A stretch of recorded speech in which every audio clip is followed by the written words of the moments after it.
Hola, ¿qué tal, Héctor? Un saludo para vos y tu audiencia. Bien, este momento terrible, el de ayer, con la angustia, con todo lo que se vivía, pero ustedes que estuvieron allí, ¿cuáles fueron las sensaciones? ¿Hubo desahogo por parte de los padres? Sí, indudablemente. Los padres esperaban a lo mejor condenas más severas, pero se prepararon muy bien y los profesionales que los acompañaron creo que les fueron planteando también cuál era la expectativa de un fallo realista. Lo que ocurrió ayer indudablemente fue una enorme tensión. Es increíble cuando uno sigue estos juicios la enorme angustia que se vive en los minutos previos y en algunos casos cuando son absueltos, por ejemplo, la liberación de toda esa tensión. Lo cierto es que ayer arribamos a la última jornada del juicio y creo que nunca, de los muchos que he cubierto, con tanta incertidumbre respecto de lo que podía resolver el tribunal. Entre otras cuestiones porque había prueba indiciaria en contra de Brenda Agüero, es decir, no había ninguna prueba directa que la incriminara de forma indubitable. Y bueno, buena parte del debate de los jurados populares estuvo centrado en reconocer si esa prueba alcanzaba para condenarla de manera perpetua. Sabemos que la mayoría se conformó de una manera bastante trabajosa y habrá que ver cuando se conozcan los fundamentos del fallo cómo se compuso finalmente esa mayoría y si inclinaron la balanza los jueces técnicos, los dos integrantes de la Cámara que votan en este caso, y que tal vez puedan haber incidido de alguna manera en el resultado de esa condena. Respecto del resto de los funcionarios, tendríamos que decir, básicamente, y así simplificando de manera muy gruesa el resultado, yo diría que se condenó a la cúpula de la conducción en aquel momento del Hospital Materno Neonatal y se deslindaron las responsabilidades políticas de los funcionarios del Ministerio de Salud, excepto Pablo Carvajal. Habrá que ver qué fue lo que se consideró para su condena. Yo, de todos modos, hablando con algunos abogados que participaron de las defensas y de la querella, estoy casi convencido, me han explicado con algunos argumentos bastante sólidos, que cuando vayan a apelar estas sentencias seguramente se podrían encontrar los condenados con algunas reducciones significativas de su condena. Y también nos dijo la defensa de Brenda Agüero de que ellos van a apelar. Ya es bastante más complejo el trabajo, pero ellos consideran que una posibilidad existe teniendo en cuenta, sobre todo, que la prueba sigue siendo bastante endeble y que otro tribunal revisándola podría tener alguna contemplación con Brenda Agüero. ¿Lo cierto? También, y por último, como para cerrar este balance, hubo demandas civiles. Las demandas civiles fueron muy cuantiosas en la presentación en su momento, porque había 3.300 millones que se habían pedido como resarcimiento por parte de familiares y allegados de las víctimas en contra de la provincia y también de los funcionarios. Se desestimaron las demandas civiles contra los funcionarios y la provincia fue condenada a pagar 507 millones de pesos, bastante menos, 6 veces menos, incluso un poco más que lo que habían originalmente planteado las familias de las víctimas, de los 5 bebés muertos y de los 8 bebés que fueron atacados. Poner un número de resarcimiento ante semejante situación es difícil, pero la diferencia es muy amplia, es muy grande. Estuve mirando los números también de estos prácticamente 600 millones, cuánto corresponde para cada familia. La verdad es que uno tiene la sensación que es poco. Parece siempre que es poco. Por supuesto. Sí, obviamente. No existe manera de ponerle un precio, un número al dolor de esas madres y de esos padres, indudablemente. Lo que sí se reconoció aquí, que había demandas civiles que la verdad no parecían muy razonables. Simplemente para ejemplificar, un vecino de uno de los bebés que había fallecido, al cual le habían prometido que iba a ser el padrino del bebé, planteó una demanda por daño moral, por ejemplo, y pedía un resarcimiento económico por ello. Bueno, creo que primó la razonabilidad y obviamente tratar de reparar de alguna manera el daño que sufrieron estas familias, pero no dieron lugar a que prosperen demandas que no tenían demasiado sentido, ¿no? ¿Y esa demanda prosperó? No, ¿o sí? No, esa No. demanda no prosperó. Porque vi algunas demandas, sí, de 250.000 pesos, que eran demandas bajas, que yo entiendo que estaban atados a algún tratamiento psicológico tan solo, que no eran familiares directos, interpreto. Sí, sobre todo tengamos en cuenta que entre los bebés sobrevivientes hay 2, por ejemplo, que tienen secuelas graves y que los tratamientos que están afrontando, muchos de ellos, por ejemplo, fueron costeados por las familias o allegados y que se tiene que resarcir ese monto que ya las familias han debido pagar, y también se plantean para ellos resarcimientos a futuro porque los tratamientos deberán continuar en el tiempo. Claro. Ahora, todo junto, te pregunto, soy lego en el tema, vos que sos un especialista, el hecho de que estuviera atado directamente lo civil y de manera inmediata se pronunciara con lo penal, ¿es lo habitual o es una excepción? No, tiene que ver, ya pasó en el caso de las correas. Ajá. Es algo así como economía procesal. Tratan de determinar en la sede penal, porque allí es donde se determinan finalmente las responsabilidades y luego se derivan las civiles. Un abogado lo podría explicar mejor, pero entiendo que es una decisión que se ha tomado últimamente en la justicia para que en este tipo de casos se resuelva todo en una misma sede, de forma que las familias además no tengan que continuar con un proceso judicial ya en el fuero civil para reclamar esas indemnizaciones. Que la familia encuentre o las víctimas encuentren reparación por el lado penal y también por el lado civil en el mismo momento. Juan, ¿quién queda preso? En este momento solo va a continuar presa Brenda Agüero. Recordemos que estaba detenida con condicional, con prisión preventiva, digámoslo correctamente, sí. Y ella va a tener que purgar como mínimo 35 años de reclusión.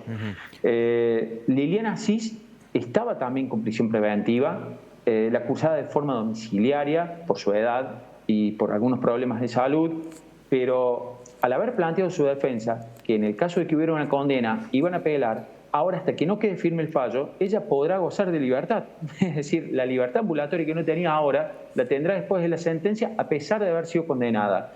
Por lo tanto, habrá que ver si esa demanda civil, esa demanda penal, que va a ser apelada ante el Tribunal Superior de Justicia, porque no tenemos una Cámara de Casación Penal, puede revisar la condena y eventualmente dejarla firme o no. Veremos qué es lo que ocurre. Mientras tanto, todos los condenados van a seguir en libertad. En ese contexto, me parece perfecto que me lo hayas explicado, porque por ahí yo no terminaba de interpretarlo. Lo que uno dice, todo aquel que tenga en lo penal una condena de más de 3 años, ¿sí? Porque hasta 3 años, si no tiene antecedentes, puede quedar en libertad, y si luego tiene otro caso se le suma. Es más o menos así, si no me corregís.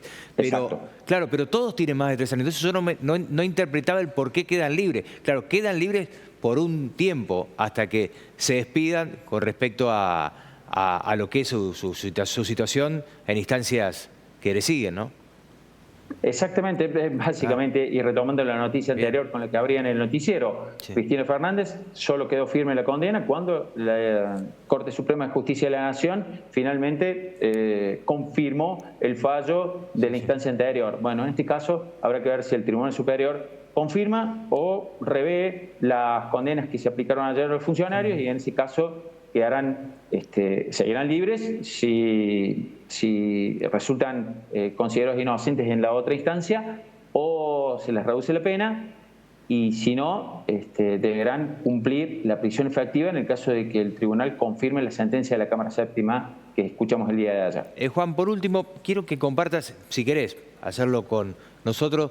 Me dicen los productores que estuviste en más de 50 audiencias de las que se dieron, o sea, en la gran mayoría del juicio. Mirá, particularmente en algún momento, trabajando para otro medio, hace muchos años, me tocó cubrir el asesinato de un niño en un juicio, y te digo, al segundo día le pedí al jefe del medio donde trabajara que me sacara, porque realmente me resultaba muy difícil, porque de algún punto hay algo en que te termina comprometiendo, no sé si es el ambiente o qué, o la falta de profesionalidad por ahí, de mi parte, pero son momentos difíciles. ¿Cómo viviste vos todo esto? La verdad es que durante tantas audiencias no queda jornada en la cual uno no termine empatizando con el dolor de las madres. No hay forma de no hacerlo, sobre todo porque vivieron no solo el drama de perder un hijo, sino también, a medida que avanzaba la investigación judicial, conocer detalles que la verdad eran doblemente dolorosos. Uno termina de algún modo empatizando siempre con la víctima, es imposible no hacerlo. Yo creo que también el fallo trae reparación. De alguna manera se podrá considerar si fue justo, si podría haber sido más elevada la pena para algunos funcionarios, por ejemplo, pero yo creo que encuentran algo de paz y muchas de las madres y los padres nos decían: queremos que esto termine. Fue largo, fueron 56 audiencias, muy dolorosas para las madres, escuchar muchas veces testimonios, pericias que revictimizan a todos ellos. Y la verdad es que es muy doloroso seguir de cerca ese derrotero, porque no solo lo seguimos durante el juicio, sino también, como cronista que soy, íbamos a hacer entrevistas a medida que iba avanzando la investigación, a medida que el fiscal tomaba algunas decisiones. He conocido la casa de la mayoría de ellas. Es más, a algunas de estas madres les hice entrevistas al otro día de que se conocieran los detalles de lo que había pasado en el neonatal, y ellas salían, no salían de sorpresa frente a lo que había ocurrido. La verdad, espero que encuentren paz y que, bueno, puedan continuar con su vida. Muchas de ellas tienen también una familia y otros hijos a los cuales atender, otras desgraciadamente no, pero bueno, ojalá que esto sirva para que reconstruyan su vida y puedan seguir adelante. Uno puede pensar que un juicio de esta magnitud son esos tipos de juicios que marcan un antes y un después, que marcan una clara jurisprudencia, y que sea en lo privado o en lo público, en los centros de salud, se denuncie antes y se salven vidas, que uno interpreta que es lo que hubiera pasado acá. Sí, y además otra cuestión. Muchas madres, no solo las víctimas del neonatal, han sufrido violencia obstétrica, por ejemplo. Una situación que muchísimas mujeres pueden relatar y que desgraciadamente parecía que en los hospitales públicos era una conducta reiterada. A partir de todo este caso se han creado oficinas especiales dentro de cada una de las instituciones para que las madres, los padres, las familias puedan exponer su caso, para que se inicien investigaciones administrativas, para que cualquier irregularidad encuentre rápida respuesta y, si es necesario, recurrir a la vía judicial. Y creo que de algún modo eso cambió.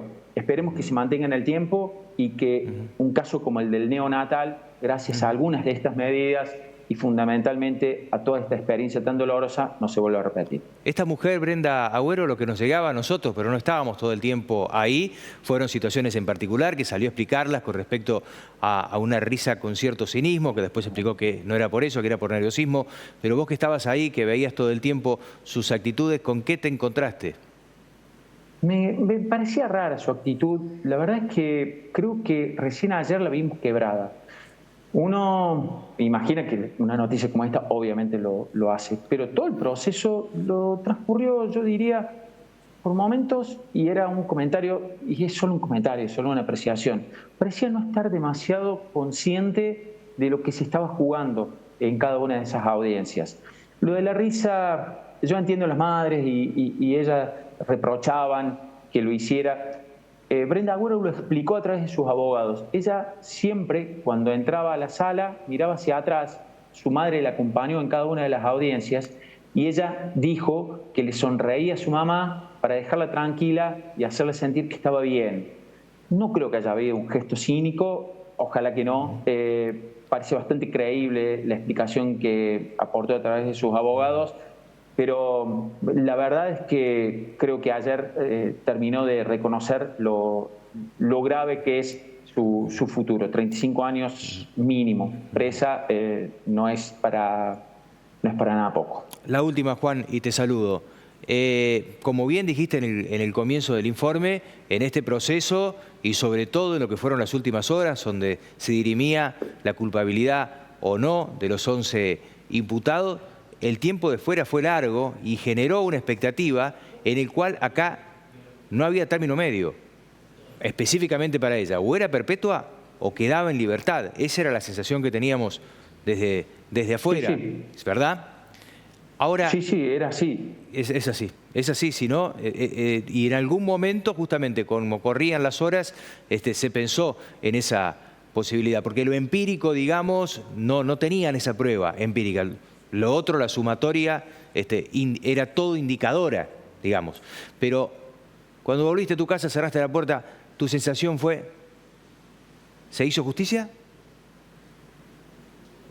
La verdad es que quiero leer los fundamentos y parezco un abogado cuando lo digo, y en realidad no. Creo que muchas veces los periodistas nos olvidamos de los fundamentos, nos quedamos con el fallo y creemos que era indubitable a veces lo que ocurrió en una sala donde se condenó a alguien y donde la prueba era abrumadora. En este caso, creo que todos los periodistas, como nunca, nos miramos y dijimos, bueno, a ver qué va a decir esa seguramente larga exposición que van a hacer los jueces de los fundamentos para las condenas. Yo sigo teniendo muchas dudas respecto de la contundencia de la prueba en contra de Brenda Agüero. Habrá que ver qué es lo que valoró el tribunal. Había testimonios dispares que la ubicaban en tiempo, lugar, pero había otras personas que también compartieron esas mismas jornadas de trabajo donde ocurrieron los ataques. El perfil psicológico habla de rasgos de Brenda Agüero respecto a rasgos narcisistas, etcétera. Pero imagínense que una asesina en serie de bebés, más que rasgos, tendría que denotar los test psicológicos, una personalidad realmente perversa. Claro. Y, una patología, digamos, rasgos. No me quiero adelantar, me quedan muchísimas dudas. Esa es la sensación que tengo después de la jornada de ayer. Debe ser difícil correrse de la subjetividad en un momento así, que yo particularmente te agradezco lo objetivo. Esperemos que por ahí cuando se conozcan los detalles de por qué la sentencia, podamos conversar nuevamente con vos. Ha sido un gusto y ha sido muy generoso con nosotros, Juan.